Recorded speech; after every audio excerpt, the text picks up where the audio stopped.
Thanks for watching. Don't forget to like, comment, share and subscribe to Mufti Tariq Masood, famous scholar. مشرک کو کیا چیز تباہ کرتی ہے؟ عقیدت.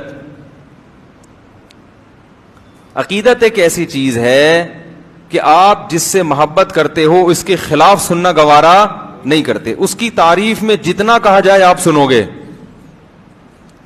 تو اب جب عقیدت آئی تو شرک بھی ساتھ ساتھ آ گیا. اب اگر کوئی شرک کے خلاف بولے گستاخ. سمجھ رہے ہیں؟ اب دیکھو سیرت کانفرنس ہو, آپ کو رسول اللہ صلی اللہ علیہ وسلم کی سیرت بیان کرنے کے لیے بلایا جائے, جو تعریف میں آپ کلمات کہیں گے وہ تو لوگ سنیں گے, سننے بھی چاہیے. لیکن اگر آپ تعریف میں غلو کرنا شروع کر دیں تو کوئی بھی ٹوکنے والا نہیں ہوگا, سبحان اللہ کہنے والے زیادہ ہوں گے.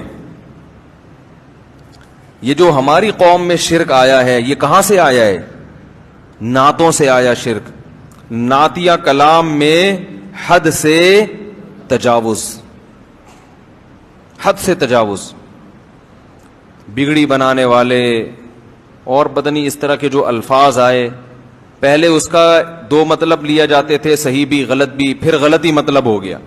تو عقیدت کیا کرتی ہے انسان میں؟ غلو. تو اعتدال کیا ہے؟ ایسا بھی نہ ہو کہ عقیدت لیس, کوئی بزرگی نہیں ہے, سب بزرگوں کے کرتوت بھی خراب, لہذا بزرگ بھی کیا ہیں؟ خراب ہیں.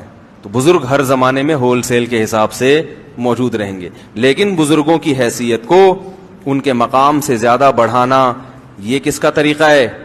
عیسائیوں کا, یہود و نصارہ کا, کہ ویلیو کو حد سے زیادہ بڑھا دیا. تو جتنی امتیں گمراہ ہوئی ہیں وہ اہل اللہ کی تنقیص سے نہیں, تنقیص سے گمراہ ہونے والے تھوڑے لوگ ہوتے ہیں. بڑے پیمانے پر جو قومیں گمراہ ہوتی ہیں وہ گمراہ ہوتی ہیں عقیدت میں غلو سے.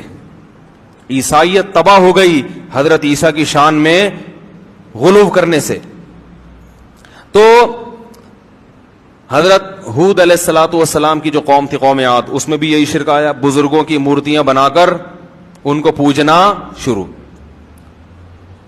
اچھے لوگوں نے یقیناً سمجھایا ہوگا کہ بھئی تم تو وہی کام کر رہے ہو جو کون کرتے تھے؟ نوح علیہ السلام. تو انہوں نے کوئی عذر تراش لیا ہوگا کہ وہ تو یوں کرتے تھے, ہم تو یوں نہیں کر رہے, ان کی تو یہ نیت تھی, ہماری تو گھما پھرا کے. پتھر کی چیز کے سامنے جھکتے کیوں تمہارا کیا لگتا ہے؟ عقل کی بات ہے یا نہیں؟ وہ کہتے تھے بھئی یہ اللہ کی ایک نشانی ہے, تو اللہ نے ان کو اختیارات دے دیے ہیں. تو اللہ بار بار کہتے ہیں کہ کیا دلیل ہے کہ میں نے ان کو اختیارات دیے ہیں؟ یہ تو تم نے اپنے ہاتھوں سے بنائے, کیا دلیل ہے؟ دلیل کسی کے پاس کچھ نہیں ہوتی. تو مفتی طارق مسعود صاحب کے بیانات سننے کے لیے youtube.com/مفتی طارق مسعود کو سبسکرائب کریں, اور اگر آپ لائیو ویڈیو کو کبھی بھی مس نہیں کرنا چاہتے ہیں تو سبسکرائب کرنے کے بعد بیل آئیکن پہ کلک کرنا مت بھولیں. جزاک اللہ.